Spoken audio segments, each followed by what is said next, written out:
fase mais difícil, que é o diagnóstico das taquicardias de QRS estreito. Mas eu tenho certeza que quando vocês estudaram taquicardia de QRS estreito, vocês viram que no final, quando você vê o todo, né, elas são mais fáceis do que aparentam. Na verdade, a gente tem mais dificuldade de diferenciar aquelas que têm, que dependem do nó atrioventricular. Agora nós vamos falar das de Glarner, e vocês vão ver que algumas coisas que a gente viu na aula passada vão se repetir, porque elas são essenciais para a aula de hoje. Por exemplo, vou falar um pouquinho da pneumologia, mas depois nós vamos rever, vamos voltar rapidamente, para não perder tempo, nos mecanismos de difusão, por exemplo, coisas que a gente viu na aula de extrasístoles, tá? Então, a gente tem que lembrar que nas taquicardias de QRS largo, assim como nas taquicardias de QRS estreito, os mecanismos mais importantes são reentrada, o automatismo aumentado ou anormal de células miocárdicas, ou seja, grupos celulares que têm um automatismo aumentado e acabam produzindo focos taquicárdicos que competem com o nó sinusal, e a presença de potenciais precoces ou potenciais tardios, que são os chamados pós-potenciais. A gente falou mais da reentrada, né? E a gente viu esse slide quando nós falamos de reentrada na aula de taquicardias de QRS estreito. Então, a gente não precisa voltar, mas só relembrar que esse é um dos mais importantes mecanismos de produtor de arritmias no coração, tá? Aqui, de novo, situando onde que a gente está, nós já vimos as bradiarritmias, já vimos as extrasístoles, depois fomos para as taquicardias supraventriculares da aula passada. 90% a 95% dessas taquicardias têm QRS estreito, e a gente viu que elas podem ser geradas, né, no nosso sinusal, depender do nó AV para existir, ou mesmo no miocárdio atrial. Aqui é que é importante para o final da nossa aula. As taquicardias supraventriculares, embora nós temos 90% a 95% delas de QRS estreito, nós vamos ter um grupo pequeno de QRS largo. E essas supraventriculares de QRS largo vão se confundir com as ventriculares, que são essas que a gente vai ver aqui agora, que sempre dão QRS largo. Então, assim, a maioria das taquicardias supraventriculares tem QRS estreito. Todas as taquicardias ventriculares têm QRS largo. Nem todas as taquicardias de QRS largo são ventriculares, porque tem um percentual pequeno, de 5% a 10%, dependendo do autor, né? 5% a 10% terão QRS largo, ou porque já existia um bloqueio de ramo prévio, ou porque foi conduzido com padrão de bloqueio de ramo, tá? Então, essa é a nossa listinha de hoje, que são quais são as taquicardias de QRS largo. Então, nós temos aí as taquicardias ventriculares, que podem ser sustentadas, não sustentadas, monomórficas, polimórficas, e depois disso nós teremos o flutter ventricular, a fibrilação ventricular e as taquicardias supraventriculares conduzidas com aberrância. Então, reparem que dentro dessa aula de hoje, dentro do foco de taquicardias de QRS largo, as taquicardias ventriculares, elas ganham um foco maior, porque nós vamos falar das que são monomórficas e das que são polimórficas, que entram em grupos especiais aí de taquicardias. Esse slide é muito legal, eu aproveitei um desenho, fiz uma pequena modificação nele, para a gente entender por que o QRS é largo, tá? Então, olha, primeiro, nós temos algumas taquicardias que podem ser ventriculares ou supraventriculares, mas a pessoa tem um bloqueio de ramo pré-existente. Bloqueio de ramo direito ou bloqueio de ramo esquerdo, ou vai ter, isso aí vale para todas as taquicardias, isso vai afetar o QRS em todas as taquicardias. Mas as supraventriculares, nas quais a pessoa já tem bloqueio de ramo direito e esquerdo prévio, então elas vão ser conduzidas por um só dos ramos, e embora tenha nascido cada região supraventricular, em qualquer ponto da região supraventricular, pelo fato de serem conduzidas só num dos ramos, elas vão ser as taquicardias com condução aberrante, uma parte das taquicardias de condução aberrante, tá? A outra condição, a gente falou um pouquinho dela na aula passada, que é a trave. A trave, taquicardia por reentrada atrioventricular, nós temos como exemplo clássico a síndrome de Wolff-Parkinson-White. E nós comentamos que quando o estímulo desce pela via anômala, né, ele produz um QRS largo. Hoje, na verdade, a gente já sabe que essa questão da Wolff-Parkinson-White é mais complexa. Às vezes a pessoa pode estar conduzindo pela via anômala ou pelo nó atrioventricular, e pode haver uma fusão desses dois mecanismos. Mas, assim, quando o estímulo desce pela via anômala, é muito claro para a gente que o estímulo, só pelo desenho, a gente vendo aqui o desenho, que o estímulo terá que passar primeiro por vias que não são as normais de condução, para depois ser conduzido por um dos ramos.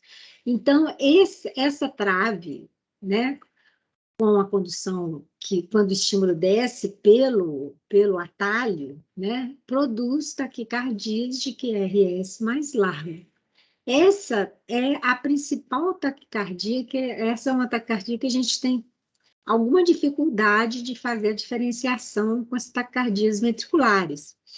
E as taquicardias ventriculares é quando a gente tem focos ectópicos no miocárdio ventricular. Então, assim, agora nós vamos ver essas aqui, taquicardias ventriculares, com focos que o foco da arritmia está no ventrículo, direito ou esquerdo. Paralelamente, mais no final da aula, a gente vai aprender um pouco a diferenciar essas outras duas, tá? Que são supraventriculares, que descem por uma via anômala e já existe um bloqueio prévio, ok? Então, aqui está a fonte também desse desenho que eu fiz uma adaptação. Bom, então, em relação à duração dos complexos QRS, então nós temos as taquicardias de QRS estreito e QRS largo. As de QRS estreito, como, assim, 99% delas são as de QRS largo. Como em eletrocardiograma sempre tem uma exceçãozinha, a gente viu isso ao longo de todo o curso, algumas taquicardias podem ser ventriculares, mas com foco tão lá em cima, perto da região supraventricular, que elas, na verdade, terão um complexo QRS ali no limite da normalidade. Mas isso aqui é exceção, tá? Então, as taquicardias de QRS largo, na sua maioria, são taquicardias ventriculares, ou supraventriculares que descem, né, por um dos ramos, por encontrar um dos ramos no seu período refratário, ou são supraventriculares associadas a bloqueio de ramo, ou são aquela trave antidrômica, que é o exemplo da Wolff-Parkinson-White, ou são pessoas que têm Wolff-Parkinson-White com QRS largo e tem fibrilação atrial simultânea. Isso aqui a gente não vai ver nesse curso, tá? Os outros todos, de uma certa forma, os algoritmos vão cobrir, né, esse diagnóstico diferencial. Então, por que que a aula de extrasístole vem antes da aula de taquicardia? Porque uma extrasístole que nasce no ventrículo, como, por exemplo, esse que está aí, ela, dependendo do momento em que ela cair, por exemplo, se ela cair em cima da onda T, ela pode dar um fenômeno R sobre T e induzir uma taquicardia ventricular, que é o segundo desenhozinho aí nessa sequência. E essa taquicardia ventricular, ela pode degenerar para uma fibrilação ventricular e ser um mecanismo de morte. Por isso que a gente olha muito no Holter qual que é o padrão das extrasístoles ventriculares, né? se elas estão dando muito fenômenos R sobre T, se elas são muito frequentes, se elas vêm em bigeminismo, se elas são frequentes e polimórficas. Então, existe uma série de critérios, são muitos critérios que a gente utiliza para avaliar se uma extracístole ela representa risco para uma determinada pessoa. E geralmente a gente consegue isso através do Holter. O Holter nos dá uma ideia boa da gravidade das extracístoles ventriculares. Claro que a presença de cardiopatia estrutural é sempre muito importante, né, como elemento que favorece aparecimento de extracístoles e, dependendo de como essas extracístoles vierem, a sua degeneração para uma taquicardia ventricular. Aqui, então, nós estou mostrando um traçado de uma pessoa com extracístoles ventriculares que estão vindo isoladas, estão vindo também em pares, né? Aqui elas estão pareadas, igual a gente já viu que as extracístoles podem vir, né? Pareadas. Eu sei que a extracístole é ventricular, porque o QRS é largo, a onda T se opõe ao QRS, e a gente não vê onda P ligada ao QRS, né? Então, aqui temos alguns exemplos de extracístoles ventriculares que têm essas características, QRS largo, ausência de P, e a T oposta ao QRS. Então, as taquicardias ventriculares é como se a gente tivesse uma sequência de extracístoles ventriculares em taquicardia. Então, as taquicardias ventriculares também têm essas características, QRS largo, ausência de P, conduzindo os QRS, e T oposta ao QRS. Claro que a gente pode ter onda P de papai, no traçado, mas elas não terão correlação com os QRS da arritmia, como a gente vai ver mais para frente.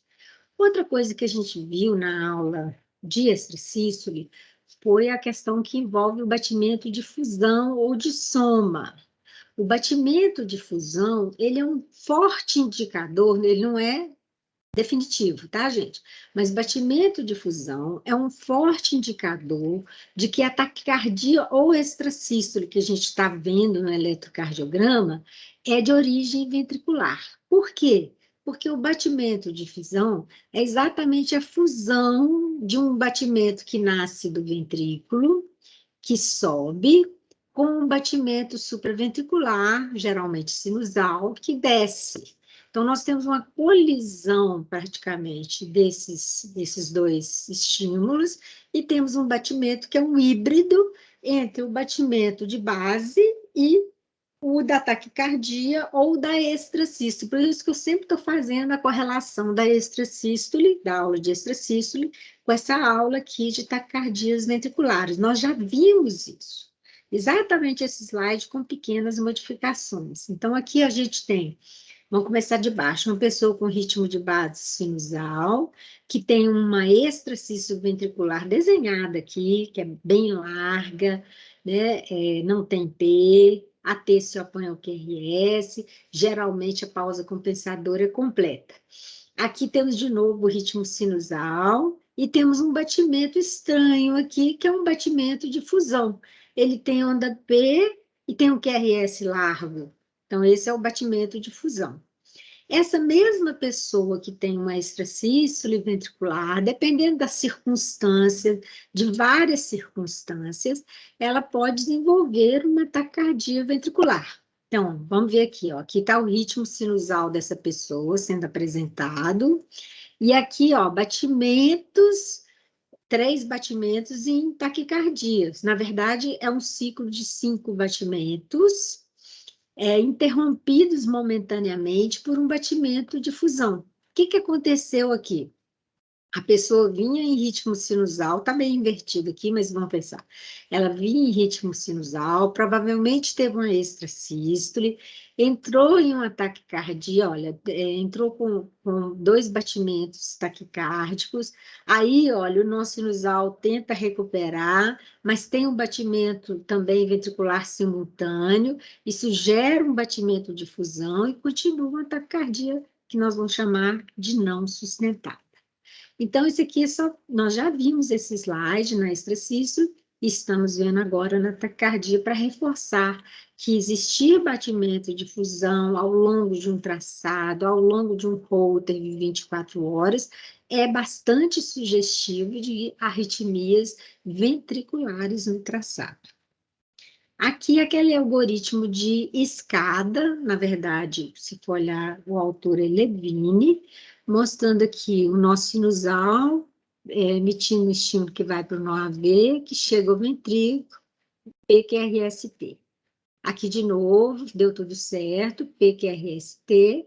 Aqui, o estímulo sinusal manda o estímulo, mas vem o estímulo de baixo para cima, eles colidem e dão um batimento de fusão, que é um misto do sinusal com o batimento ventricular e pode, inclusive, ter uma onda P, tá? Aqui voltou ao ritmo sinusal. Aqui vinha exemplos, né? Aqui vinha o ritmo sinusal, nós temos um batimento de fusão, inclusive esse batimento de fusão está iniciando um período de taquicardia ventricular. Por que que esse taquicardia ventricular? Eu tenho uma sequência de 3 ou mais batimentos em taquicardia, alargados, sem onda P, T oposta ao QRS, e aqui ele foi interrompido e essa uma taquicardia ventricular que não se sustentou. Nós vamos falar um pouquinho mais sobre isso. Aqui, de novo, ó, o período de taquicardia, o batimento de fusão aparecendo aqui, de novo aqui. Então, a gente vai vendo batimentos de fusão ao longo do traçado, e isso fortalece o diagnóstico de arritmia de origem ventricular, porque para ter a fusão, algo tem que subir e colidir com algo que desce. Então, se algo tem que subir, esse algo é um estímulo ectópico que nasce do miocárdio ventricular. Aqui, de novo, exemplos de taquicardia, olha, uma sequência de taquicardia. Primeiro, uma sequência de taquicardia, depois ritmo sinusal, esse é o ritmo sinusal dessa pessoa. Repare que esse aqui está perfeito para a gente entender batimento de fusão. Olha, é um batimento que é um misto desse sinusal, ele tem a elegância do sinusal, mas também tem várias características da taquicardia que está seguindo. Tem uma onda Pzinha, tá vendo? E ela parece um pouco com esse batimento, lembra um pouco o sinusal e lembra um pouco o período de taquicardia, tá? Então, assim, em uma boa parte das vezes, a gente vai enxergar a onda P. Podemos enxergar a onda P no batimento de fusão, tá? Então, se a gente vê batimentos de fusão, ele caracteriza o batimento de origem ventricular, tá? Então, isso aqui é a explicação, e esse batimento é um batimento precoce em relação ao ciclo da TV. Então, essa explicação aqui é importante, porque o nó sinusal está batendo no momento certo, mas no ciclo da taquicardia, esse batimento de fusão, às vezes ele é a linha de frente da taquicardia, por isso que ele é precoce em relação ao ciclo da TV. Ele pode vir antes do ciclo de taquicardia ventricular, tá? Não tem rainha da bateria? Então é mais ou menos isso. O batimento de fusão é mais ou menos a rainha da bateria, vai na frente da bateria, que vai repicar, repicar e repicar, mas ele vem um pouquinho antes, né? Prenunciando um evento de taquicardia. A duração também dele vai ser intermediária entre o batimento sinusal e o batimento ventricular, tá bom? Agora nós vamos falar da captura, que é outro elemento que a gente já falou um pouquinho na aula de extrasístole. A captura é quando nós temos um batimento de um foco supraventricular ou sinusal, que consegue ultrapassar o bloqueio de condução que existe na junção AV e despolarizar os ventrículos, tá?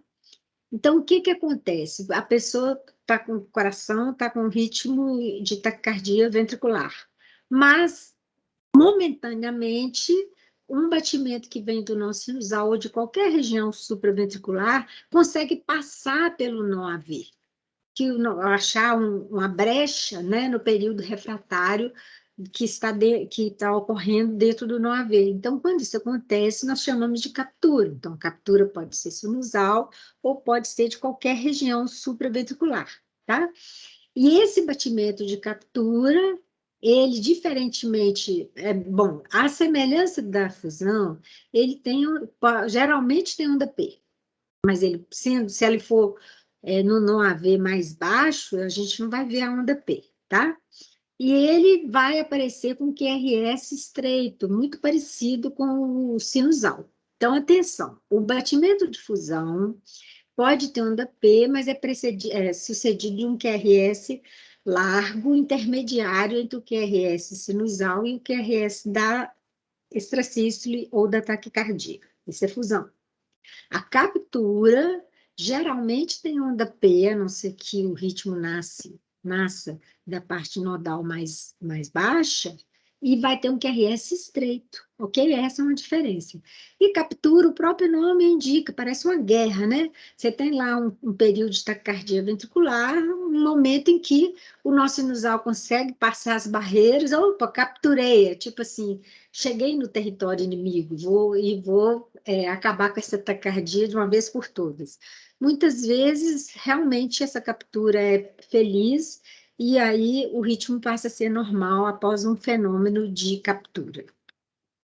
Aqui é o batimento de captura, indicando que nós temos aqui uma taquicardia ventricular, aqui está a taquicardia ventricular, e o nosso sinusal consegue vencer a barreira do nó atrioventricular, que está sendo ocupado, né, continuamente bombardeado por esses batimentos, e ele consegue capturar, né, às vezes não interrompe a taquicardia, e às vezes sim, olha, interrompe, a captura pode interromper a taquicardia. Então, olha, quando vocês virem durante a taquicardia, batimentos diferentes da taquicardia, mas ainda de QRS largo, provavelmente é fusão. Se vocês virem durante uma taquicardia, a exemplo do que está aqui que eu estou apontando com a seta, que esse está melhorzinho para ver, um batimento, que na maioria das vezes esses dois têm onda P, mas pode não ter, tá? Um batimento aqui, a gente não está vendo onda P, por exemplo. Um batimento bem estreito, isso deve ser captura. Então, acho que isso ajuda bem vocês a diferenciar captura de fusão. Olha, vem uma pessoa aqui, ó, com um período de taquicardia ventricular, QRS largo, T oposto ao QRS, ausência de onda P relacionada com QRS. Aqui é um batimento normal, olha. Isso é captura. Momentânea, pode ser definitiva, mas geralmente momentânea, tá? Aqui o outro aspecto que a gente está vendo aqui, e que a gente já falou na aula de exercício, por isso que eu falei muito para vocês que a aula de exercício era a base para as aulas de taquicardia, é que lá nas exercícios nós falamos de dissociação atrioventricular, ou seja, a presença de ondas P que não tem nada a ver com QRS, ondas P dissociadas dos complexos QRS. Não tem, você vê P, mas a P não tem nada a ver, a frequência da P é X e a frequência do QRS é Y, de vez em quando eles se encontram por acaso, isso se chama dissociação AV.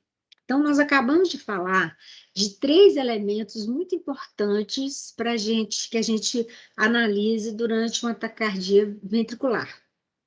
Se tem batimentos de difusão, se tem batimentos de captura e se tem dissociação atrioventricular. A dissociação AV, ondas P que você vê lá distribuídas aleatoriamente no traçado, talvez é um dos elementos mais importantes para a gente dizer que o átrio não está conversando com o ventrículo. Então, o ventrículo está batendo de maneira independente em relação ao átrio. Isso é uma característica marcante de ritmos ventriculares. Aqui, olha, para vocês terem uma noção da diferença entre fusão e captura, tá? Aqui nós temos o ritmo de base, que tem um dia para cima, uma para baixo, um QRS estreito, tá? Aí vem uma taquicardia de QRS largo, ou querendo olhar aqui, né? Acho que talvez fique melhor, não sei. Aí, ó, no meio você tem um batimento que parece com a taquicardia, mas não é igual a taquicardia. Na verdade, é um híbrido e ele é larguinho, olha. Repara que tem mais de 3 quadradinhos. Isso é fusão. Agora, aqui nós temos a taquicardia, taquicardia, taquicardia, ó, um batimento igualzinho ao batimento sinusal. É a mesma pessoa, tá? O mesmo traçado, ó. Esse é o batimento sinusal dessa pessoa, ó. Esse é o sinusal. Esse que tá aqui é fusão, diferente do sinusal. Ó, esse também é fusão, é diferente de todos. Agora, aqui a mesma pessoa que tem esse ritmo de base, no meio da taquicardia, vai lá, ó, enfia uma captura. É tática de guerra ou de guerrilha, não sei. Então, isso é captura. QRS estreito, parecido com o QRS de base. Captura. QRS mais larguinho, um intermediário entre a taquicardia e o ritmo de base. O que a gente vê, na verdade, é assim, muitas vezes é um batimento que não parece muito, parece mais com um dos dois. Aqui está mais parecido com a taquicardia, mas é diferente da taquicardia. Essa é a diferença de fusão e captura, tá? Muito importante vocês terem isso bem guardado. Aqui nós temos um ritmo sinusal até o segundo batimento. Esse é um ritmo sinusal 1, 2, né?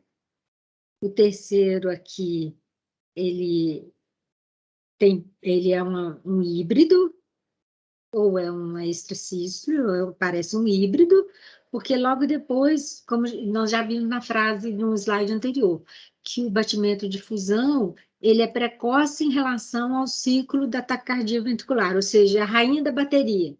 Ele vem antes, indicando, ó, tem um foco no ventrículo que está ficando desobediente. Ah, eu aqui. E estou batendo junto com o nó sinusal. Em seguida, vem o batimento sinusal dessa pessoa, mas depois vem um batimento ventricular que assume o ritmo por um tempo, tá?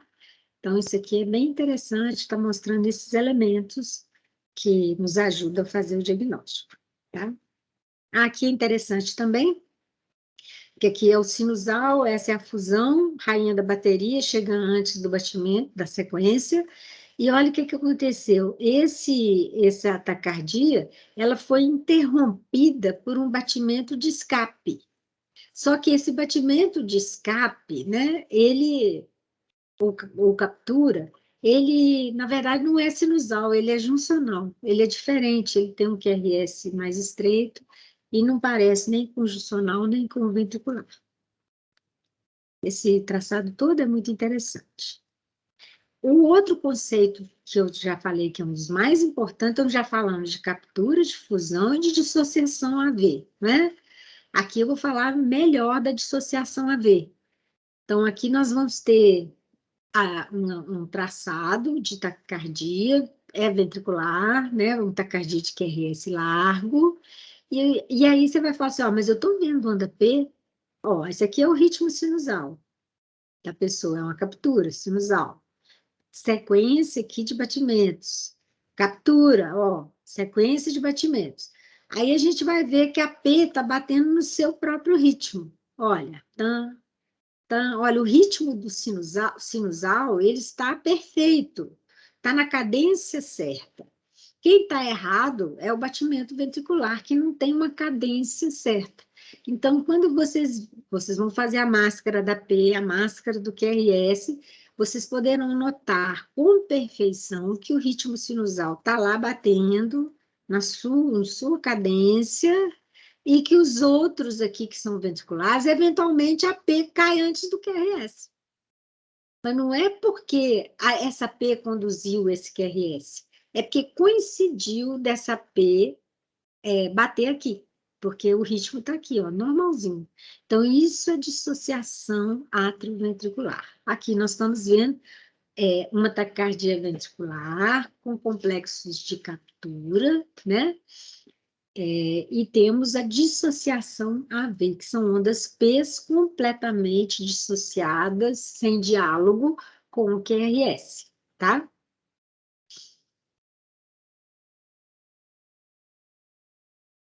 Aqui de novo, nós vamos ter, esse é o ritmo sinusal, né, servindo de base. A gente só tem esse pedacinho aqui, então não dá para eu falar que isso é fusão.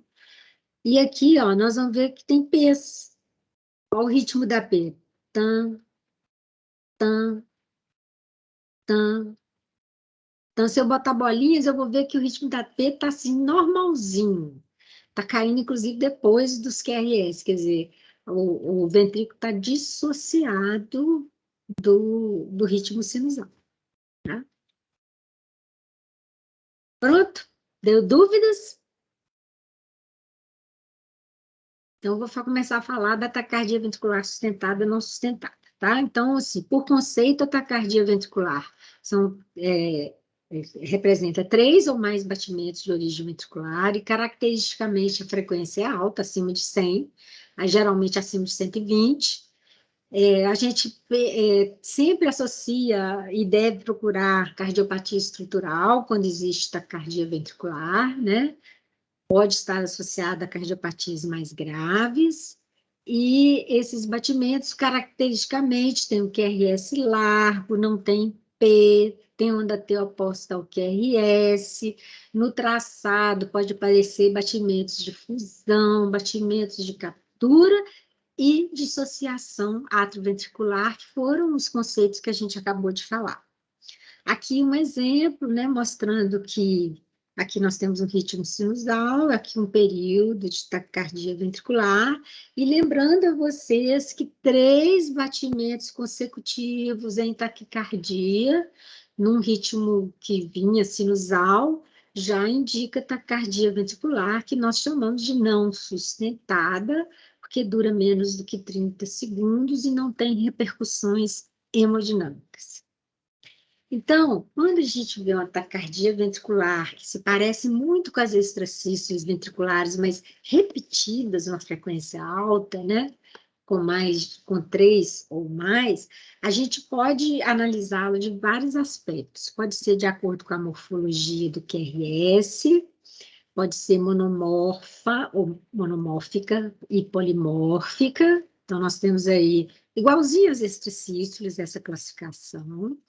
Mas o resto não é parecido com as classificações, não, com a extracístole, não. Olha lá, se ela é não sustentada, porque ela cede espontaneamente em 30 segundos, e sustentada quando tem duração maior que 30 segundos, ou muita atenção para isso, quando a pessoa tem alteração hemodinâmica. Então, assim, num serviço de urgência, não necessariamente a gente fica contando os 30 segundos no QRS, porque nós temos que sempre avaliar se a pessoa está evoluindo com alteração hemodinâmica, se ela está tendo hipotensão, se ela está tendo obnubilação, se ela está tendo síncope, pré-síncope, né?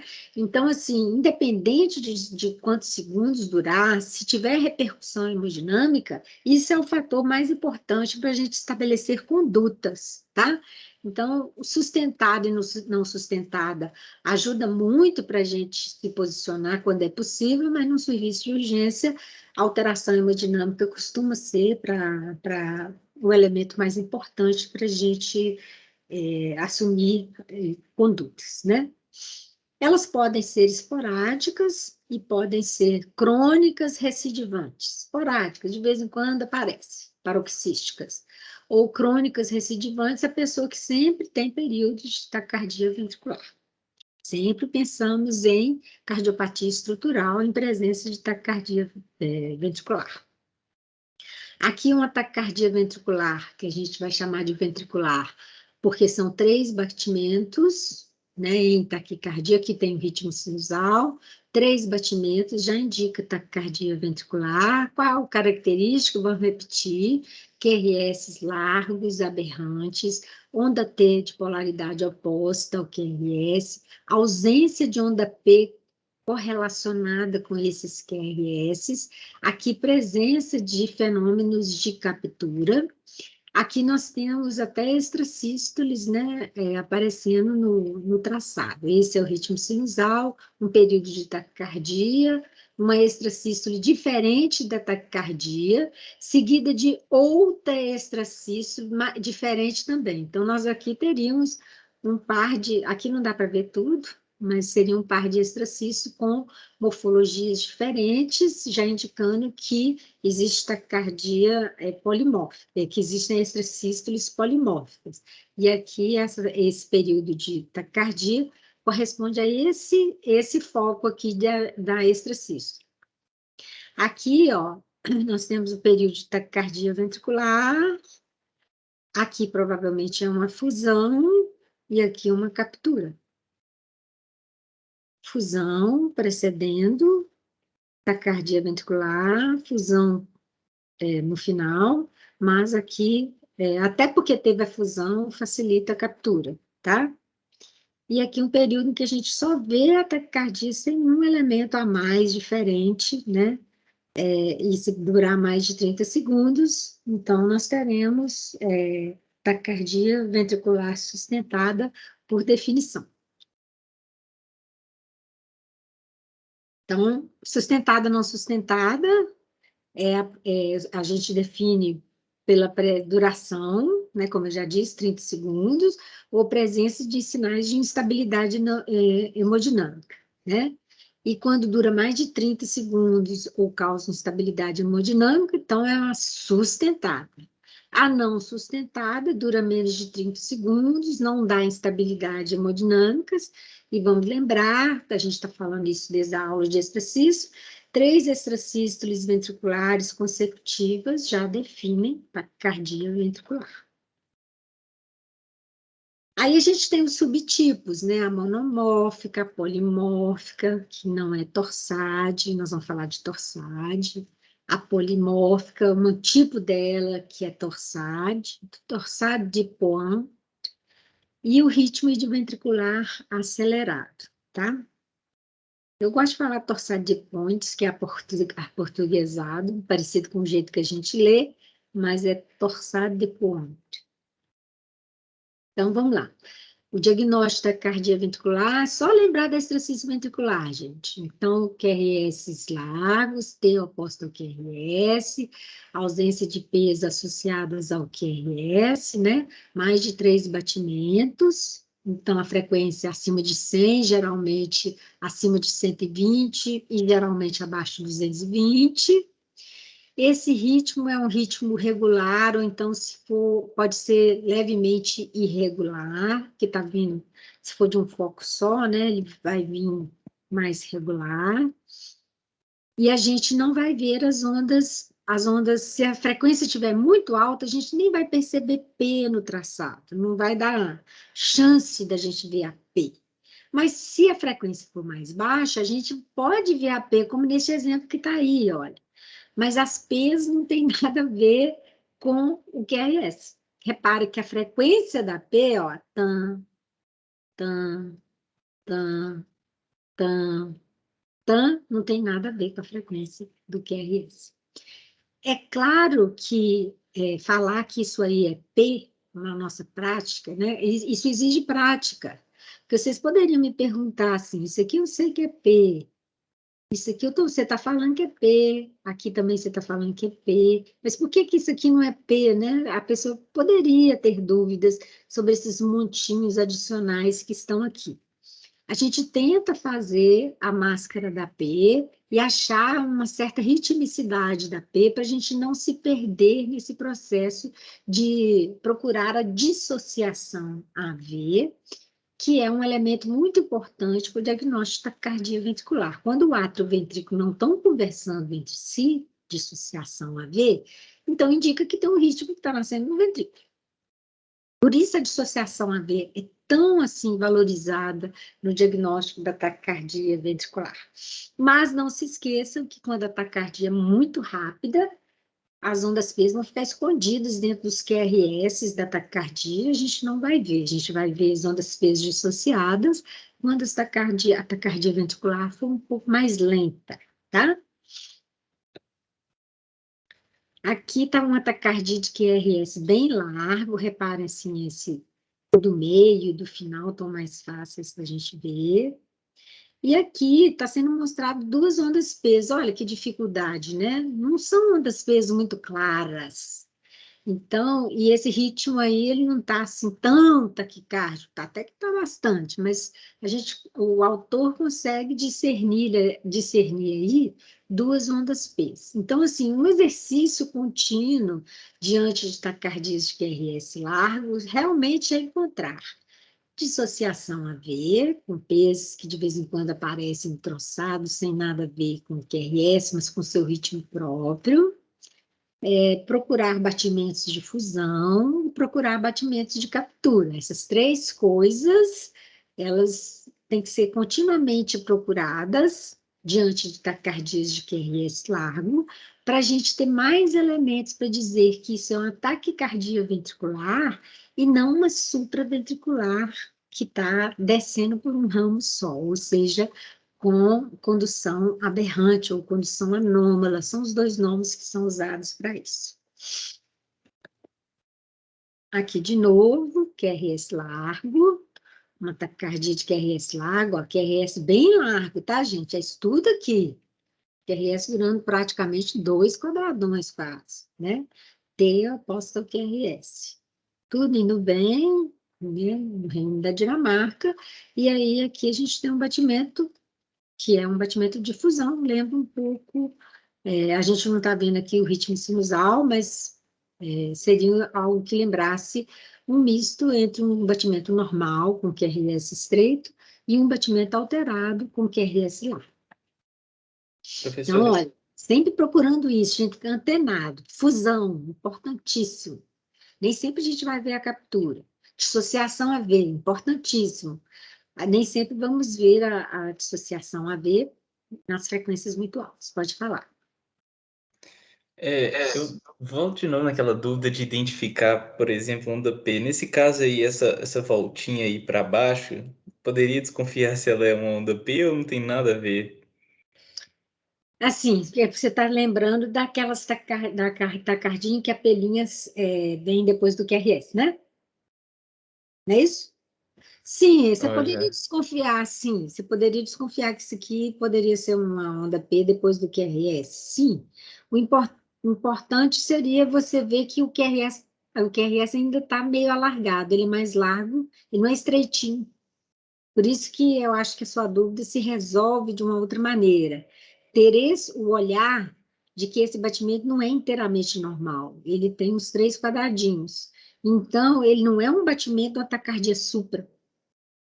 Então, eu não esperaria que isso aqui fosse necessariamente uma P, né? Mas ele é fusão porque está larguinho, eu não estou vendo a onda P dele, e a nossa taquicardia tem um QRS que começa aqui, ó, e termina mais ou menos aqui, quando começa a subir a T. Então, é uma taquicardia de QRS bem largo, e nós temos um aqui que é um batimento meio larguinho. Então, ele não é de um supraventricular com AP negativa lá no final, tá? Porque ele não é estreito, porque todos esses supraventriculares que a gente viu com AP negativa no final, eles são um QRS bem estreito. Aqui, no caso, é mais a diferenciação de se isso é fusão ou não, tá? Então, lembra que fusão, o QRS é meio larguinho, tá? Mesmo que você não saiba qual é o ritmo sinusal da pessoa, a fusão ela se apresenta muito forte porque o QRS ele é um pouquinho deformado. Ele não é perfeitinho, bem estreitinho, como seria um ritmo sinusal. A não ser, né, gente, que a pessoa já tem um bloqueio de ramo prévio. Aí muda tudo de figura, tá? Eu não sei se eu atendi a sua pergunta. esclareceu, era uma outra pergunta, mas assim, eu fui associando as coisas, acho que esclareceu um pouco. É porque é Obrigado. muita arritmia de uma vez, a gente quer fazer as correlações, mas aí o foco disso aí foi mais te mostrar o batimento de fusão, tá? Mas eu entendi, parece que tem uma pergunta Obrigado. ativa mesmo, eu concordo com você, parece uma trave. um TRM. Aqui mostrando uma taquicardia ventricular não sustentada, né? Isso aqui pode ser um batimento de fusão com AP precedendo. Está muito largo para mim, para ser fusão. Esse é o batimento de base, que inclusive parece que tem intervalo PR um pouquinho alargado. E aqui o período de taquicardia, depois as capturas, tá? Aqui num traçado um pouquinho maior, 3 batimentos, né? Olha, 3 batimentos, 3 batimentos. Aqui, olha, num D2 longo, fica legal a gente ver como é que fica uma pessoa que tem uma cardiopatia estrutural com uma arritmia muito constante, né? Olha, eu tenho aqui o ritmo de base da pessoa é este. Já não está muito bento, né? Nós estamos em D2 com a onda T negativa. Esse QRS para mim também está um pouquinho largo. Já não está bento também, a gente tem aqui uma onda P, intervalo PR, que está parecendo longo. Ou seja, a gente vai enxergando um monte de coisa. Aí nós temos 3 batimentos. Isso é taquicardia ventricular, não sustentada. Aqui volta ao provavelmente o ritmo de base é essa mosquinha aqui, ó. É isso aqui que é o ritmo de base, ó, parece uma formiguinha. Aqui é a captura, ritmo de base. Então, esse aqui não é ritmo de base. Ritmo de base, aqui que é o ritmo de base. Ritmo de base, onda T. Ritmo de base, onda T. Exercício isolado. Ritmo de base, onda T. E assim vai. Exercício ventricular isolada. Depois ela vem pareada, olha. E depois ela vem taquicardia. Então, esse traçado ele é bem legal para mostrar para a gente esses agravamentos, né, dos fenômenos ventriculares. Primeiro vem o exercício isolado, depois ela vem pareada, depois ela vem em batimentos de 3, já é taquicardia ventricular não sustentada, aí a taquicardia ventricular de vez em quando vem com 4, olha só, vai só ganhando terreno, né? Daí a pouco tem 6, daí a pouco tem 10, daí a pouco é sustentada, tá?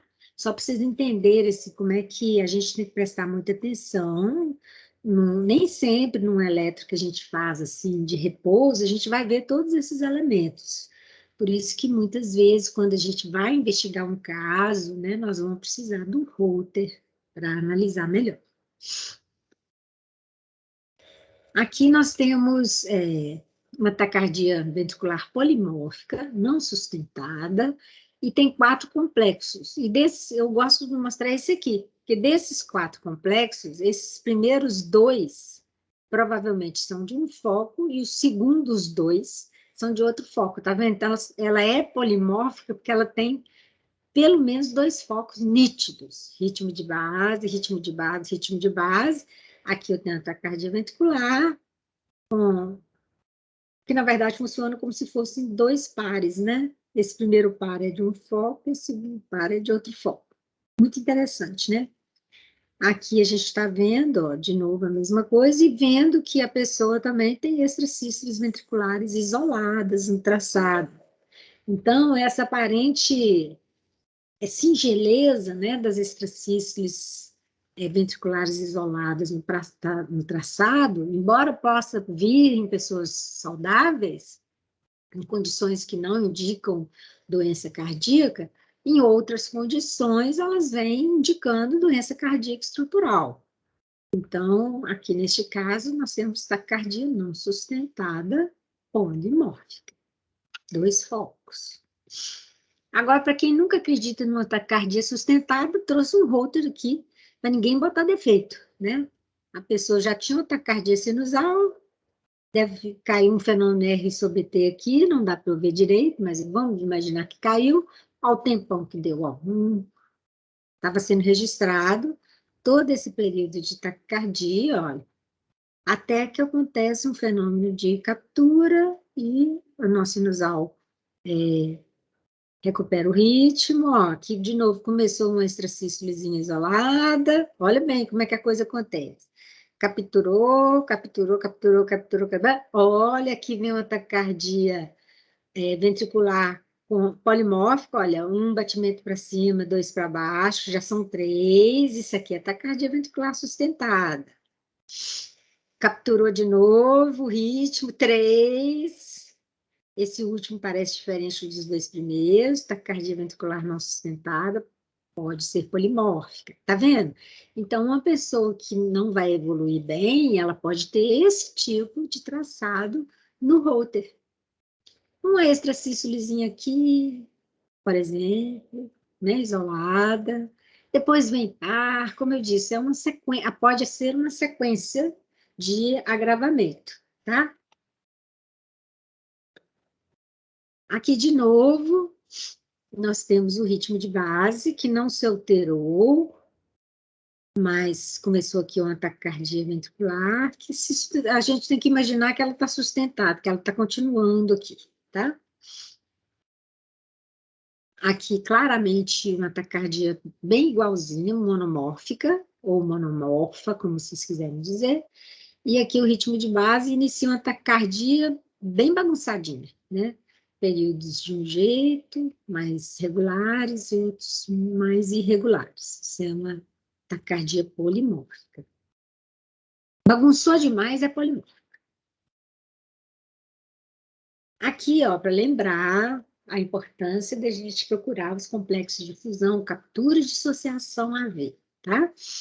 Aqui nós temos um período de taquicardia, capturou, o sinusal capturou, está capturado. Aí vem, o que aconteceu aqui? É muito interessante a gente pensar, você não pensa só em fusão como uma coisa difícil, pensa assim, o que aconteceu aqui? Vinha o nosso sinusal, tam, tam, tam, tam, bateu também, mas só que o ventrículo bateu junto. Duas vozes falando juntos, confusão, acerto, olha aqui, né? Temos aqui. Aqui parece que é outra captura, provavelmente outra captura, continua aqui a taquicardia. Então, eu quero chamar a atenção para a fusão. Lembra, fusão pode ser a rainha da bateria, tá? Vem um pouquinho antes da bateria, que é a taquicardia ventricular.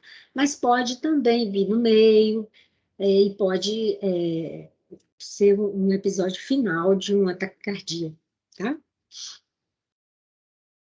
Aqui, de novo, para mostrar a dissociação AV, provavelmente é o elemento que a gente tem mais dificuldade de identificar no eletrocardiograma, porque quando está assim, bonitinho, desenho, né, figura de livro, você está vendo ali as ondas P, né, ó, já está batendo aqui, ó, dentro dessa setinha eu marquei aqui eu que marquei aqui as bolinhas, para vocês verem melhor.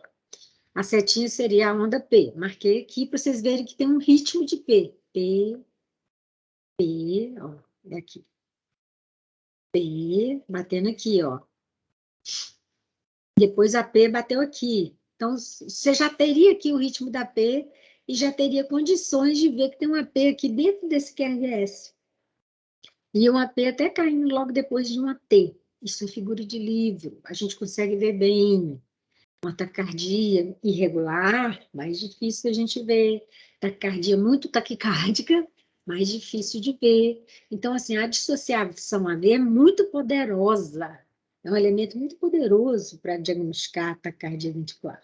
Porém, ele é tão poderoso quanto traz também um grau de dificuldade maior, né? Porque a gente tem que estar ali disposto a enxergar a onda P, fazer o ritmo da P, e a taquicardia tem que ser um pouco mais lenta para a gente conseguir enxergar a P, tá?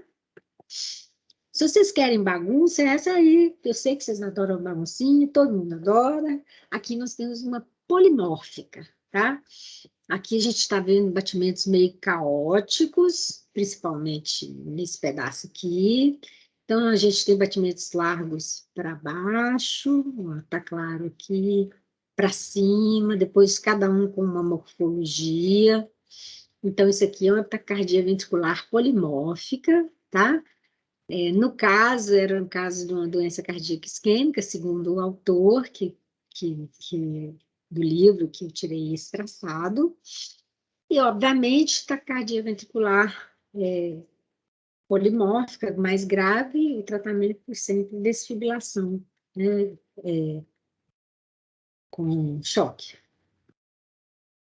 Então, agora, esse traçado que está ali introduziu o termo polimórfico para vocês. Então, nós podemos ter taquicardias ventriculares sustentadas, não sustentadas, polimórficas e monomórficas, tá? As polimórficas podem ter um padrão específico que nós chamamos de torsade de Pointes. Então, a torsade de Pointes significa mudança de pontos, seria a tradução desse termo, né? Essa é uma taquicardia polimórfica, ela é muito especial, vou explicar o motivo por que ela é especial, e ela lembra muito, não sei se vocês estão me vendo,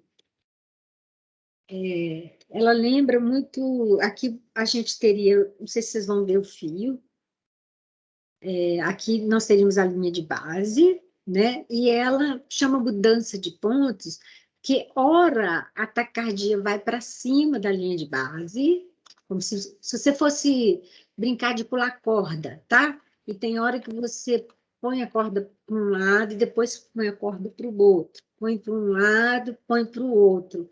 Isso dá uma certa ritmicidade para a taquicardia do torsade, e a gente consegue ver um formato meio helicoidal nessa taquicardia, que eu vou mostrar nos próximos slides.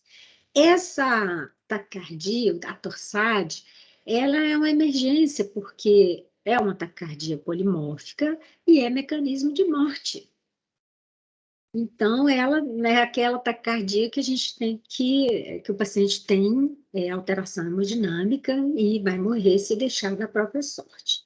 Por que essa taquicardia é tão especial? Primeiro, porque é mecanismo de morte visto em muitas circunstâncias, mas ela está muito relacionada ao prolongamento do intervalo QT, que pode ser congênito, pode ser adquirido. E isso isso é um elemento muito importante, né, na avaliação da torsade. Porque a gente tem uma série de medicamentos que prolongam o intervalo QT. E por que o intervalo QT longo propicia o aparecimento de uma taquicardia? Pensa bem, gente, que vocês estão no estádio e está chovendo, tá? Vamos imaginar isso. Está chovendo e está caindo raio, tá? Vocês estão no estádio e todo mundo está correndo da chuva e o raio está caindo. Aí algumas pessoas correm e vão se abrigar, então elas ficam menos tempo expostas aos raios, e conseguem sair e vão se abrigar num lugar seguro. Algumas pessoas falam assim, não, eu adoro chuva, quero molhar, e fica ali, ó, bem devagarzinho, no gramado, até chegar a um lugar para se abrigar. Essa pessoa que demora mais a se abrigar, né, ela tem mais chance de pegar um raio e pegar ela, concorda? Então, torsade é isso, o prolongamento do intervalo QT expõe o QT longo expõe a célula a tempestades elétricas. Fica mais tempo ali, ó, vou fazer o QT longo. Enquanto isso, está caindo raio, está caindo raio. Claro que a pessoa tem que ter locais no coração que estão produzindo raios, né? Então, se o QT longo predispõe as células a receberem raios, aspas, elétricos e responderem com a taquicardia anárquica, que é a torsade. Então, olha o tanto de medicamentos que provocam aumento do intervalo QT, que a gente usa no nosso dia a dia, e nem está pensando nisso. Olha, vou falar de alguns aqui. Cloroquina, estava na moda.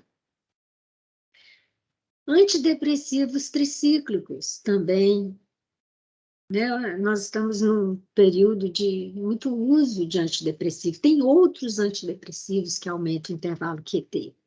Então, as pessoas que usam antidepressivos que aumentam o intervalo QT devem fazer avaliações esporádicas para ver como que está indo isso, porque o intervalo QT longo predispõe a tempestade de raios, tá? Por assim dizer. Lembra disso, você está num lugar descampado, tem gente que corre para dentro de uma casa, não vai ganhar raio. Os que ficam lá bobeando, ganham raio na cabeça, tá? Tem outras condições clínicas que prolongam o intervalo QT, como hipocalemia, hipomagnesemia, hipocalcemia, né? E as pessoas que têm QT longo, né? elas podem mostrar sinais e sintomas, né? Elas podem ter síncope, né? Quando tiver no período de taquicardia, se a taquicardia for não sustentada, a frequência da torsade, olha, de 200 a 250 vai reduzir a perfusão cerebral. Esses pacientes, quando estão conscientes e têm períodos de torsade, eles vão sentir, falar de palpitações, né? E muitas vezes esse intervalo QT longo só é detectado depois que se faz a reanimação do paciente. Aí você faz um eletro dele já recuperado e vê, olha, essa pessoa tem um intervalo QT longo. Por isso a importância da gente saber medir o intervalo QT, saber os valores normais para homens e mulheres e saber fazer a continha, né, do intervalo QT corrigido. Essa é a torsade, né, gente? Lembra de brincar de corda? Vamos brincar de corda, pula a corda para cima e agora pula a corda para baixo, para cima e para baixo. Então, torção dos pontos, tá? Ela acaba lembrando um pouco essa aparência helicoidal. Ela não é uma taquicardia com anarquia total. Existe uma certa regularidade, tá? Ó, então, aqui nós temos um ritmo sinusal, caiu uma tempestade em cima de T, fenômeno R sobre T, taquicardia para cima, torceu, taquicardia para baixo, torceu, taquicardia para cima, recuperou. O que é isso aqui?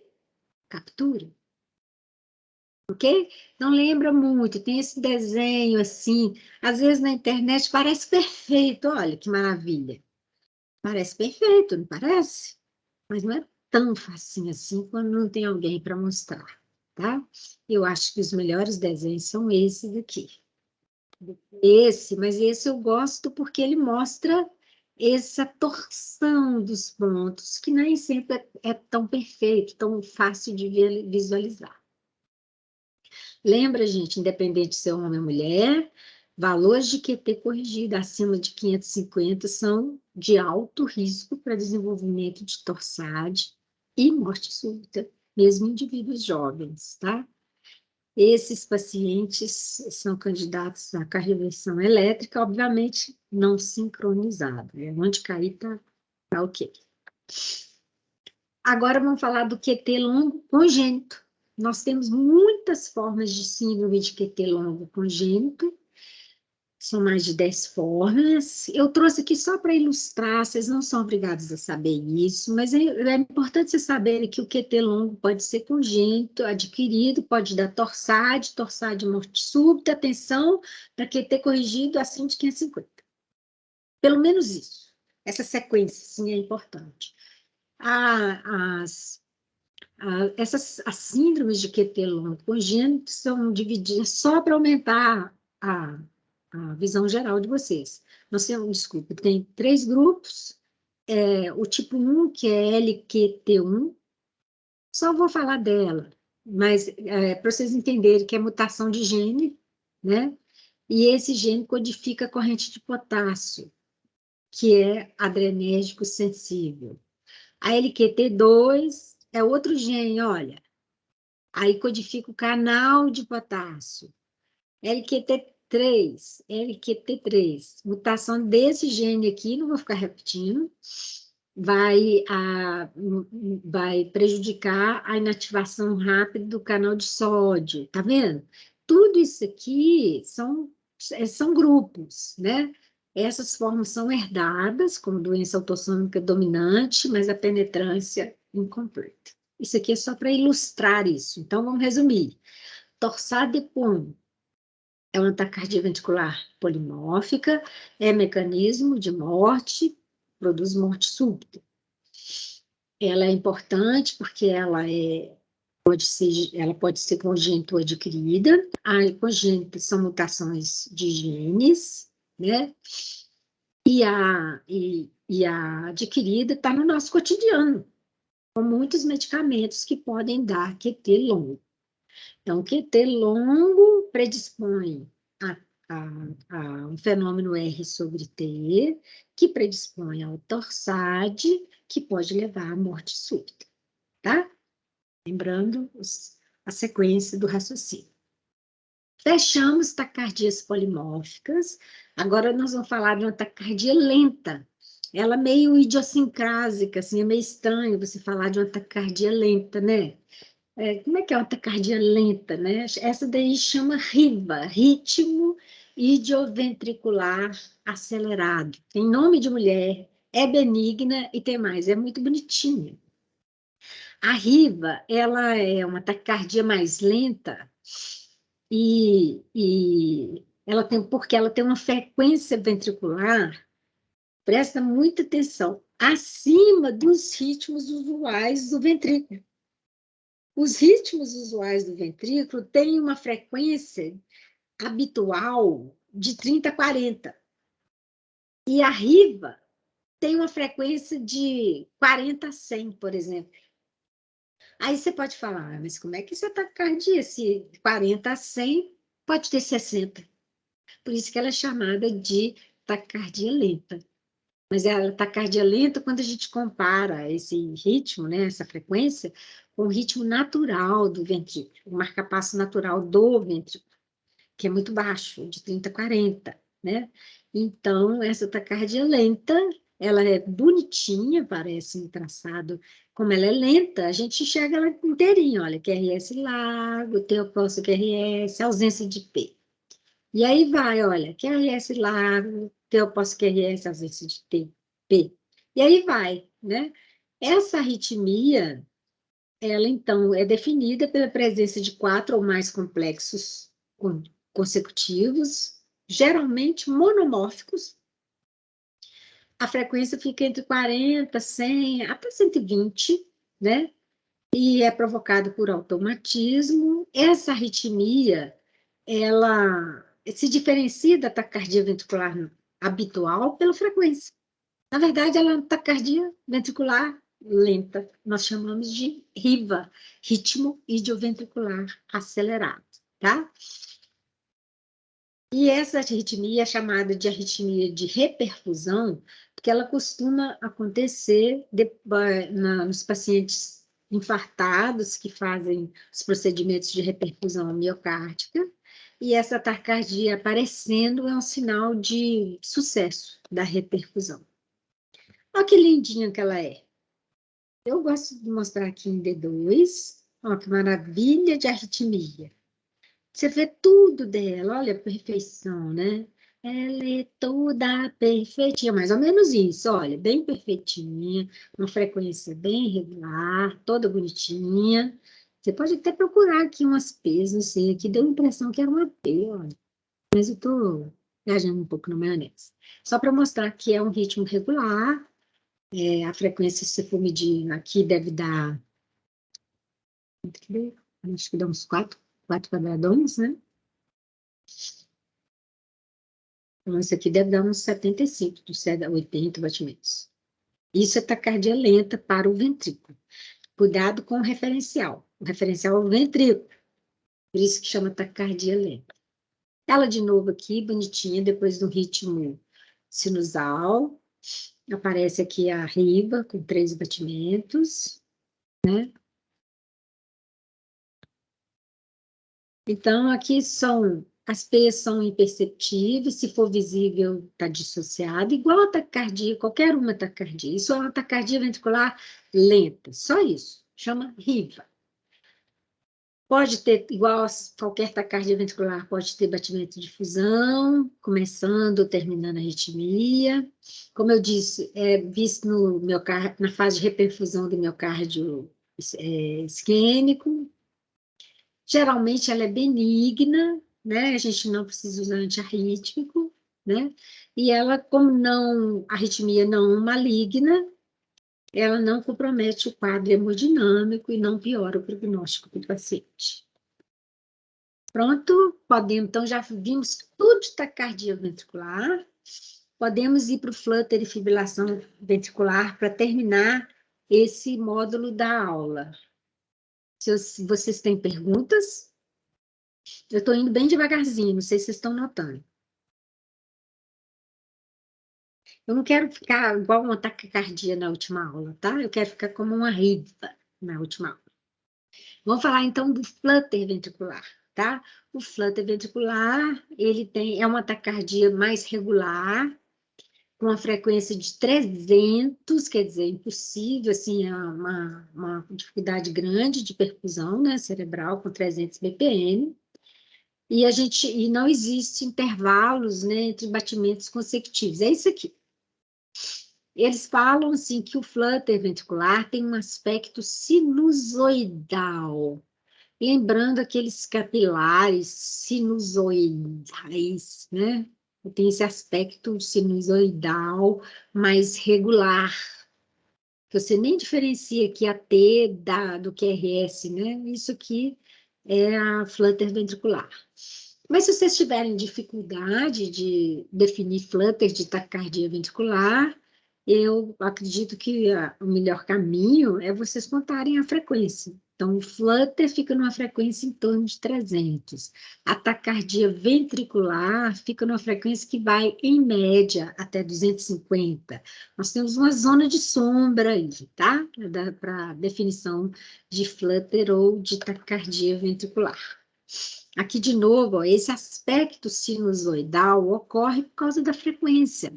Então, você mal diferencia o QRS e a T, tá? Então, é por isso que é o chamado de flutter.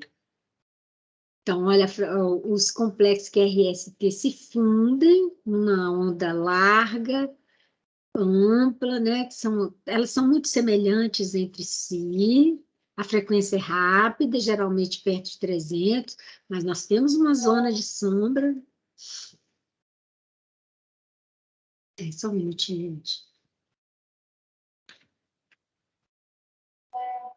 Deixa eu só dar a resposta que é de uma aluna, tá? Então, aqui está bem interessante. Você não vê a onda P, né? Porque é até difícil ver a onda P numa frequência muito alta, né? Então, se a frequência do flutter for em torno de 300, nós não vamos enxergar a onda P. Não adianta querer inventar, não, porque não vamos achar. Então, geralmente, o flutter está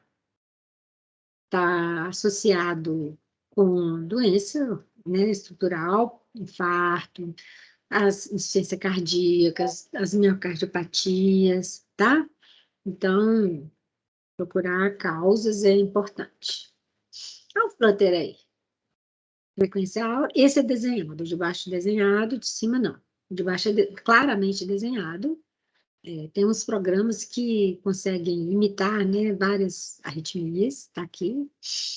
E a gente não diferencia a gente não diferencia QRS da T, né? Tá tudo fundido, né? Se for contar a frequência, vai dar uma frequência muito alta aqui, ó. Vocês reparem que o flutter é mais regularzinho. Agora a gente vai para o irregular dos irregulares, que é a fibrilação ventricular. Então, são vários focos, né, que vão gerar complexos que são completamente dismórficos, e nós não teremos nenhuma regularidade no QRS, isso é mecanismo de morte. Então, a frequência quanto que é? Muito alta, acima de 400, muito desordenada, né? O mecanismo principal é reentrada em circuitos muito variados, tá? São N mecanismos de reentrada, né? Cada um de um jeito, ou focos ectópicos ventriculares múltiplos, e cada um com a sua velocidade de disparo, e todos com velocidade de disparo muito altas para dar a fibrilação ventricular. Então, a ativação ventricular fica desordenada, caótica, perde-se a contração cardíaca eficaz. Aí voltamos ao termo contração ventricular eficaz, tá? E nós temos, então, só tremulações da musculatura ventricular, nós não há sístole efetiva, e atenção, não tem débito cardíaco, porque não é possível ter diástole com enchimento ventricular com uma frequência de 400. Então, não tem diástole, e a sístole não é efetiva, então não tem batimento, esse é mecanismo de morte, tá? Ó, aqui fala-se em mais de 300, mas fica em torno de 400, tá? Tudo é irregular, os complexos QRS têm morfologia, amplitude irregulares, são largos, serpiginosos, tá? Olha a frequência aqui. Então, a gente pensa em fibrilação ventricular com frequência de 300, mas em média em torno de 400. Não tem onda P, né? Não, tudo é diferente, tudo é muito anárquico e não é possível identificar qualquer elemento de QRS aqui. Não adianta tentar, são oscilações serpiginosas da linha de base. Isso é fibrilação ventricular, tá? Aqui nós temos uma evolução, né? Aqui o ritmo de base, temos uma extracístole acontecendo aqui, volta ao ritmo de base, fenômeno R sobre T, ó, o ritmo de base, em cima da T caiu uma extracístole, ainda tem uma coisinha aqui que começa o ritmo que lembra uma taquicardia polimórfica e que evoluiria, né, a deixar da própria sorte para uma anarquia total, aqui de novo, anarquia total, e até parado, né? Isso é ritmo de parada. Aqueles quadrinhos que a gente vê na internet, eu usei esse aqui só para ilustrar. Então, aqui até parece que tinha um flutter ou uma taquicardia ventricular, parece uma certa regularidade, tá vendo? Degenera para fibrilação. Até tem outros períodos de uma certa regularidade. Você até consegue enxergar o que seria possivelmente P aqui, e P aqui, mas o que acontece mesmo é esse aspecto completamente anárquico do restante do ultrassom. Então, a frequência, olha, varia de 300 a 600, a média é de 400. O ritmo é totalmente irregular, não tem onda P, não tem intervalo PR, e o QRS é que a gente chama de fibrilatório. Esse é um caso em que o paciente não tem pulso, o débito cardíaco dele é zero, nós não temos nenhum complexo de aparência normal, a frequência é absolutamente desorganizada, anárquica, caótica, né? As ondas vão variar de tamanho, de forma. Existe fibrilação ventricular mais grosseira, mais fina, né? Isso é chamado ritmo chocável, quando a gente tem que atuar, né? E aqui, então, um resumo do que a gente viu, tá? Bem resumido mesmo, ó. Uma taquicardia ventricular monomórfica, que pode ser sustentada, não sustentada, com repercussão hemodinâmica ou sem repercussão hemodinâmica. Aqui um clássico lindo, desenhado, de Torsades de Pointes, que é uma taquicardia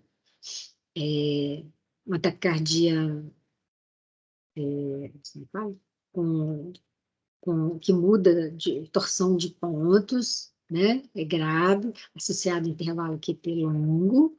Aqui um flutter ventricular, olha, um aspecto sinusoidal, uma certa regularidade, né? E aqui, finalmente, a fibrilação ventricular. São os elementos mais importantes que a gente aprendeu na aula de hoje, além dos elementos de identificar fusão, captura e dissociação atrioventricular. Não é facinha essa aula em comparação com a outra? Aqui alguns exemplos, obviamente fibrilação, taquicardia, aqui uma taquicardia de QRS estreito misturado no pedaço, aqui uma torsade, olha. Lembrando a vocês a importância do fenômeno R sobre T, como desencadeador de arritmias. Aqui um desenhado do livro do Goldwasser. Aqui um real desenhado por cima, ó. A gente não está vendo onda T, está caindo aqui a extrasístole. E finalmente aqui pegou no pulo, né? Bateu, aqui deu uma extrasístole, praticamente a descida da T, já deu um indicativo que estava perigoso. Aqui caiu exatamente em cima da T e iniciou um ciclo de taquicardia. A gente não esquecer que esse fenômeno é importante quando a gente vai analisar o eletro dos pacientes. Vocês querem parar um pouquinho para a gente falar da aberrância de condução? Pessoal?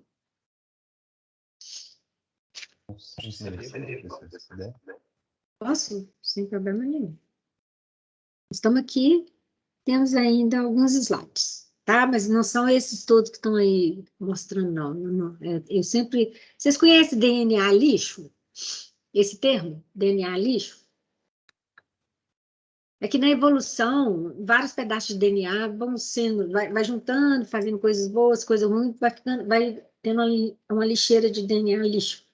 Em muitas aulas minhas, quando chega no final, eu vou juntando. Acaba a aula e eu vou juntando um monte de imagens que eu posso usar em outras aulas. Então, nem sempre tem aqui tantos slides que tá ali. É o famoso DNA lixo. Então, gente, vamos parar um pouquinho. São 19h51. Vocês querem voltar o quê? 8h05? Pode ser, não está muito tarde hoje, não. A aula é curtinha, viram? E esse pedacinho que está aqui agora, ele é bem gostoso da gente estudar. Vai ser bem interessante. Tá bom? Tá bom, professor. Beleza. Então, 8h05, que são 19 ou menos. 19h52. Vocês querem voltar 8 ou 8h05? Por mim pode ser. 8, né? Então marcamos 8. Tá bom. Eu não vou sair daqui, não, Beleza. mas eu vou, pelo menos, responder mensagem aqui do celular. Tá bom? Então tá, até daqui 8 minutinhos. Vai ser bom, vocês vão adorar.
Gente, vamos recomeçar? Vou recompartilhar aqui a tá bom? Eu acho que ela saiu do compartilhamento.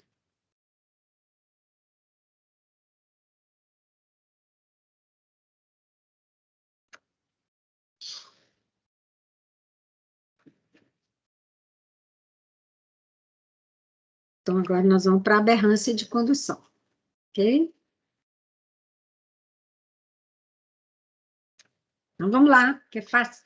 Não é que é facinho, é fácil entender, mas, assim, a prática não é tão fácil assim, mas vocês têm que ter uma noção, né? Nós já vimos que as taquicardias ventriculares, né, os fenômenos ventriculares, eles se caracterizam por ter fenômenos de fusão, dissociação AV, captura. Essas coisas já ajudam a gente a entender que nós vamos pensar em taquicardias ventriculares e extrasístoles ventriculares quando a gente vê no traçado. Fusão, captura, dissociação, tá? Então, nós já temos essa bagagem. Então, a gente vai fazer o diagnóstico diferencial de quê, né?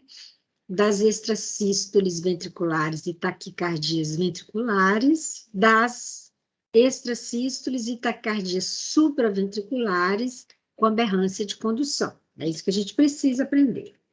Viram que eu já mandei esse slide no início da aula.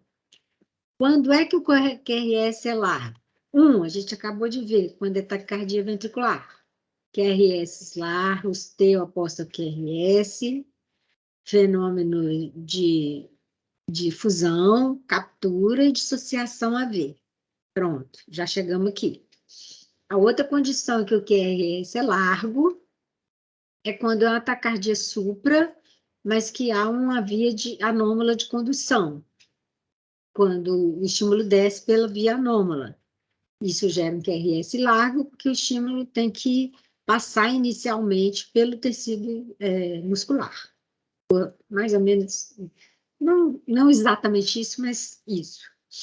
E outra quando existe um bloqueio de ramo prévio, ou existe um bloqueio intermitente durante a taquicardia, tá bom? Então, mais ou menos, isso aqui é o que eu já apresentei. Isso aqui fecha todas as condições? Não, mas traz uma visão mais geral das taquicardias de QRS largo, tá? Então, distinguir essas duas, taquicardia ventricular e supraventricular, é muito importante porque o tratamento é diferenciado, o prognóstico também é diferente, né? As ventriculares são geralmente mais graves que as supraventriculares, né? E sempre que a gente vê uma taquicardia de QRS largo, é claro que para proteger o próprio paciente, é melhor a gente pensar em uma taquicardia ventricular, né? Principalmente se não enxergarmos um DP precedendo o QRS, ok? Então, isso ajuda a gente a pensar. Taquicardia ventricular, eu tenho que pensar, taquicardia de QRS larga, é ventricular até segunda ordem, mais ou menos isso.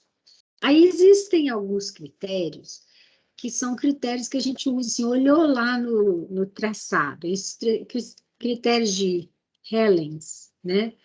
Isso é de 1978, ele elaborou esses critérios que são aqui, um pouco aquilo que a gente já falou, né? Ter dissociação atrioventricular, ou seja, P que não conversa com QRS, ter batimentos de fusão ou de captura, né? E o Hellens, já em 1978, ele já falou de um padrão de concordância nas derivações V1 até V6, ter sempre complexos totalmente positivos ou totalmente negativos de V1 a V6. Essa concordância foi um critério inicialmente falado pelo Hellens, tá? Wellens. Então, nós já vimos a importância da dissociação atrioventricular e ela é um parâmetro muito importante para o diagnóstico de certeza de taquicardia ventricular.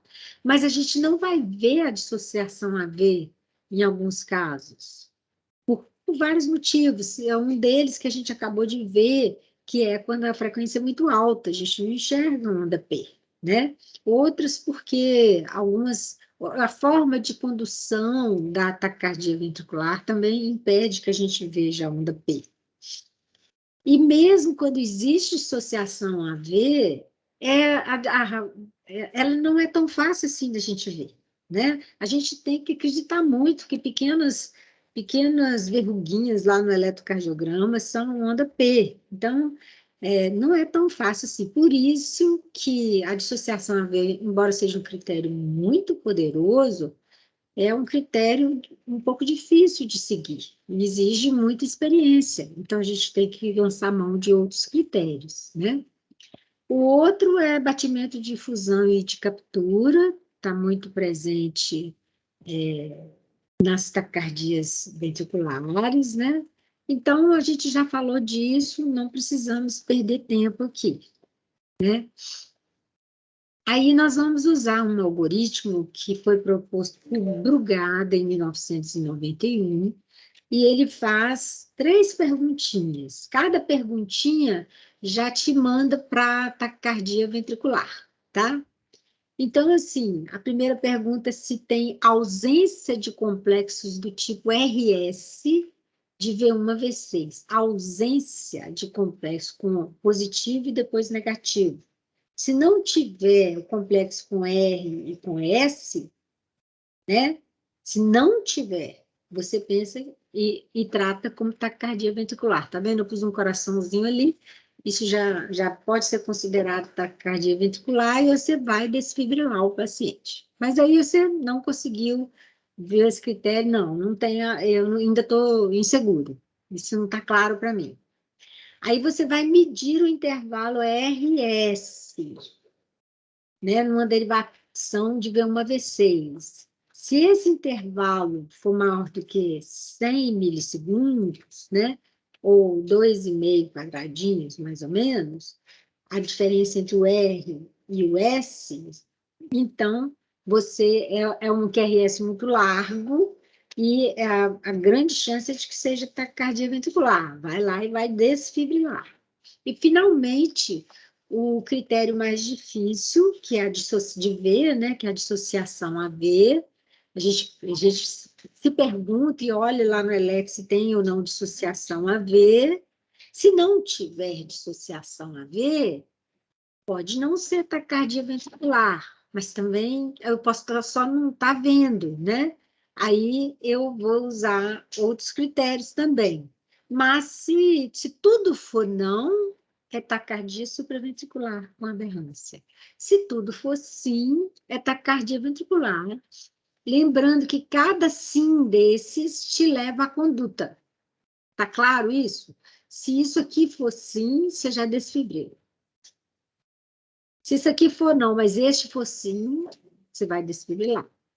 Se este e esse for não, mas este for sim, você vai desfibrilar. Por isso que tem essa setinha aqui do lado, tá bom? E todas as respostas não, você pensa em taquicardia supraventricular com aberrância. Esse critério de Brugada, algoritmo de Brugada, ele tem uma sensibilidade de 98,7%, especificidade de 96% para taquicardia ventricular. Tá? Então, essas perguntinhas aqui, esse aqui é o algoritmo de Brugada. Na verdade, nós temos 3 algoritmos. Esse é o mais antigo deles e é o mais famoso também. É o mínimo que vocês precisam saber, tá? Primeira pergunta. A ausência de RS nas precordiais, quais são as precordiais? De V1 a V6, né? Como é que está esse traçado aqui, gente? Olha, tem um R e tem um S.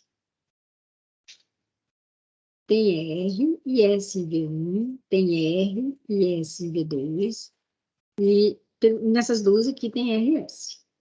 Então, não. Tem RS nas precordiais direitas. Aí eu vou para o segundo, para outra pergunta. O início do R ao nadir do S é maior do que 2,5 quadradinhos? Aí eu vou medir, ó, início do R, a pontinha do S, tá? Se isso aqui for mais do que 100 milissegundos, é sinal de QRS muito largo. QRS muito largo está associado à taquicardia ventricular. Então, foi feita a medida aqui, né? Deu 2,5 milímetros, ficou bem na beiradinha. Então, em V1 e V2, nós temos morfologia. Quer dizer, para você medir o RS, é porque você achou o RS na pergunta anterior. Então, você ainda não sabe se é taquicardia ventricular, tá? Então, ó, tem RS nas precordial? Ausência de RS na precordial? Não, existe RS na precordial. Aí, então, não deve ser taquicardia ventricular. Vamos para o segundo critério.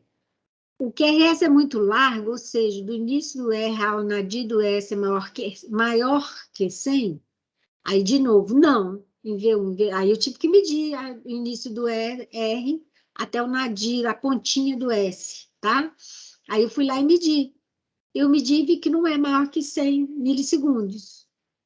Mas eu pude medir porque existe RS. A pergunta anterior foi não. Aí eu medi aqui, não, esse não é maior que 2,5, então, teoricamente, não é taquicardia ventricular. Aí eu vou aqui, ó. Tem dissociação atrioventricular? Aqui nas setinhas, a gente está vendo alguma coisa que parece onda P isolada em AVR, né, e em V1.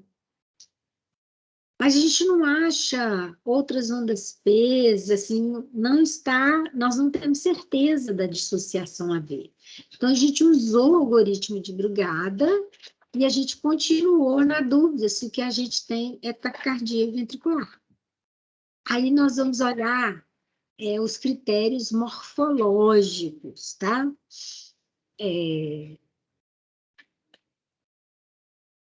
Nós temos em V1, a gente vai ter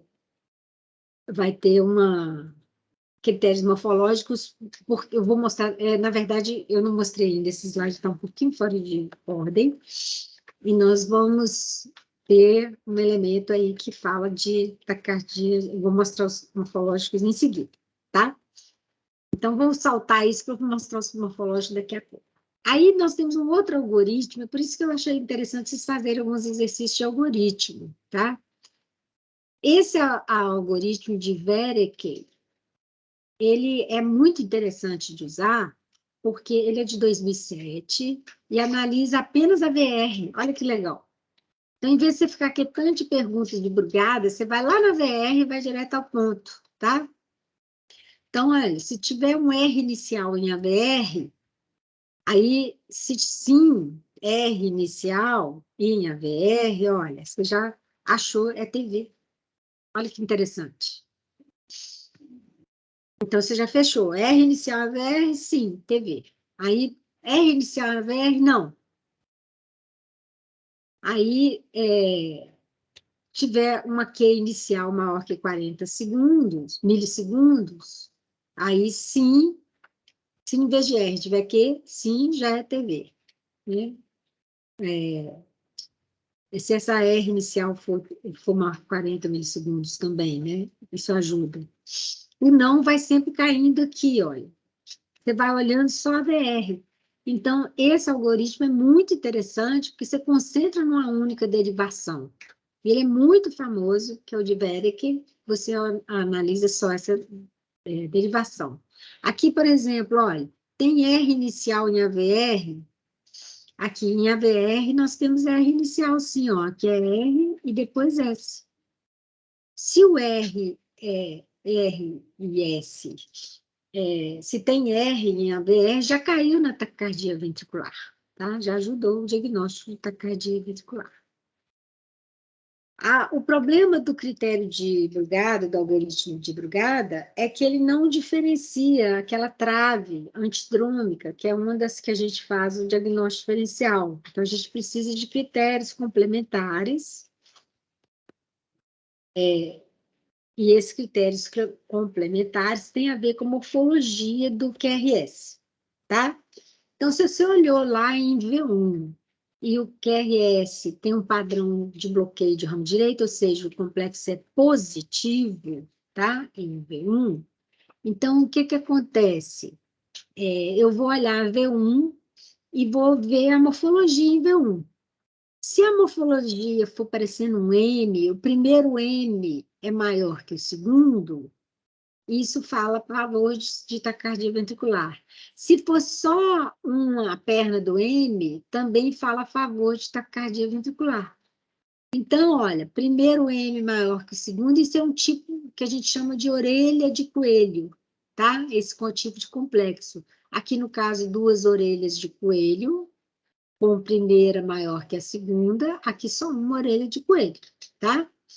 Se, ao contrário, o complexo ficar muito parecido com o bloqueio de ramo, que dá a segunda onda maior, que caracteristicamente o bloqueio de ramo dá a segunda onda maior que a primeira, aí nós vamos pensar em supraventricular. Esses critérios em V1 tem que casar com os critérios em V6, tá? Então, quando a gente olha e vê o complexo em V1, se tiver a primeira orelha maior que a segunda, TV, uma orelha só, TV, segunda orelha maior que a primeira, supraventricular. Aí você vai lá e olha o V6, RS, ou só S puro, ou QS puro, é TV, e os complexos mais parecidos com normalidade lembram mais a taquicardia supraventricular.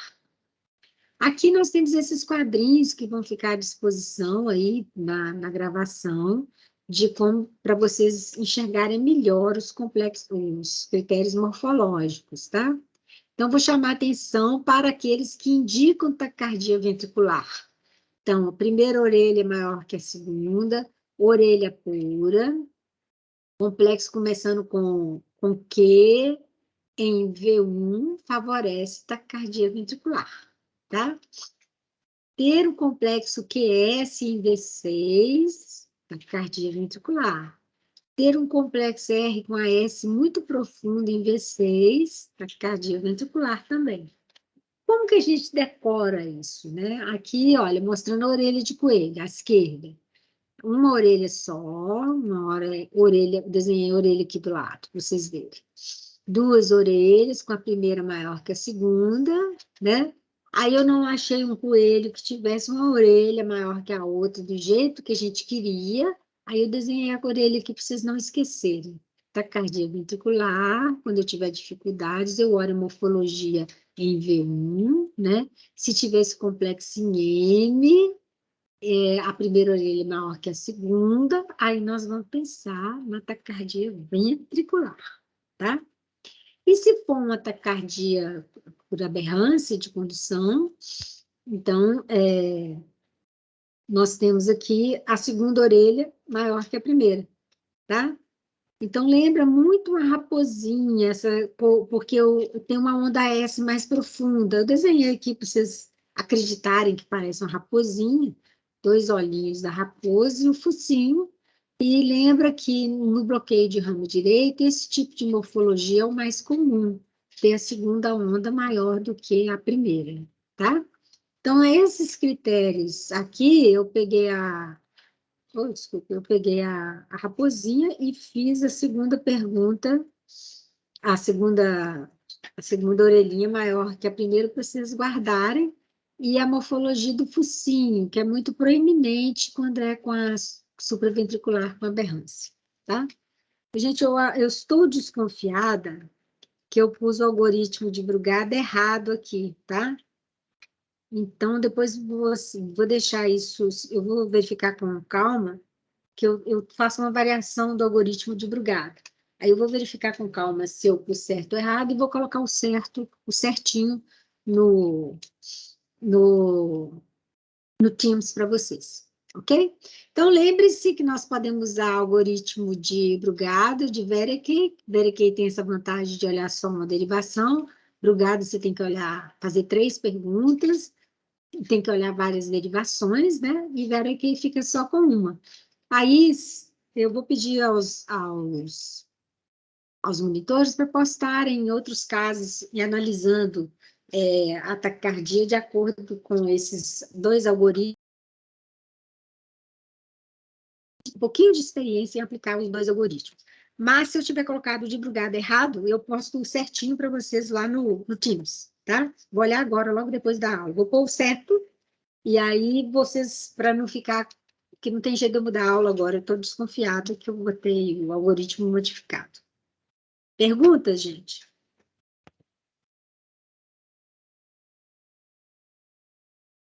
Pessoal?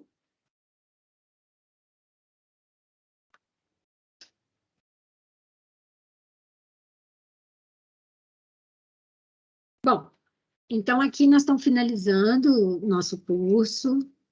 Eu achei, a turma é muito boa para perguntas, adorei isso dessa turma, e outras características são sempre muito atenciosos, muito carinhosos. Eu agradeço muito pela presença de vocês aqui nesse semestre. Vocês sabem que nem para mim, nem para vocês têm sido momentos fáceis, né? Por motivos diversos, pessoais e profissionais diversos, para todo mundo, né? Está sendo um momento super complicado.